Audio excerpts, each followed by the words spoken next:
വാർത്താദിനം തുടങ്ങുന്നു. പ്രധാന വാർത്തകൾ. സംസ്ഥാനത്ത് കോവിഡ് നിയന്ത്രണ വിധേയമെന്ന ഉന്നതതല യോഗം. അനാവശ്യ ഭീതി വേണ്ടെന്നും വിലയിരുത്തൽ. ആശുപത്രികളിൽ മാസ്ക് ഉപയോഗിക്കാൻ നിർദ്ദേശം. തിരുവനന്തപുരത്തും എറണാകുളത്തും ജാഗ്രത കൂട്ടും.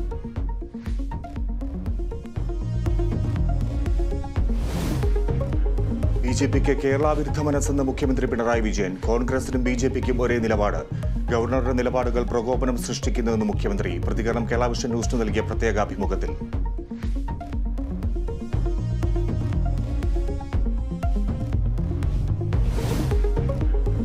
നവകേരള സദസ്സിനെതിരെ ഇന്നും പ്രതിഷേധം. തെരുവിൽ തമ്മിലടിച്ച് യൂത്ത് കോൺഗ്രസ് ഡിവൈഎഫ്ഐ പ്രവർത്തകർ. സംഘർഷം കരിങ്കൊടി പ്രതിഷേധത്തിനിടെ.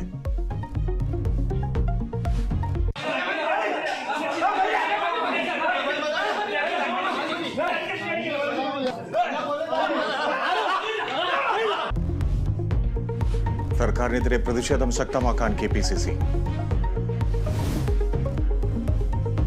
പാർലമെന്റിൽ വീണ്ടും കൂട്ട സസ്പെൻഷൻ. ഇന്നത്തെ നടപടി തരൂരും സുധാകരനും ഉൾപ്പെടെ 49 എംപിമാർക്കെതിരെ. ഇതുവരെ സസ്പെൻഡ് ചെയ്തത് 141 എംപിമാരെ. സഭയ്ക്കകത്തും പുറത്തും പ്രതിഷേധിച്ച് പ്രതിപക്ഷം. പാർലമെന്റ് അതിക്രമത്തെ പ്രതിപക്ഷം പിന്തുണയ്ക്കുന്നുവെന്ന് പ്രധാനമന്ത്രി. നേര് സിനിമയുടെ റിലീസ് തടയണമെന്നാവശ്യപ്പെട്ട് ഹൈക്കോടതിയിൽ ഹർജി. മോഹൻലാൽ നായകനായ സിനിമയുടെ തിരക്കഥ മോഷ്ടിച്ചെന്ന ആരോപണം. ഹൈക്കോടതിയെ സമീപിച്ചത് തിരക്കഥാകൃത്ത് ദീപു കെ ഉണ്ണി.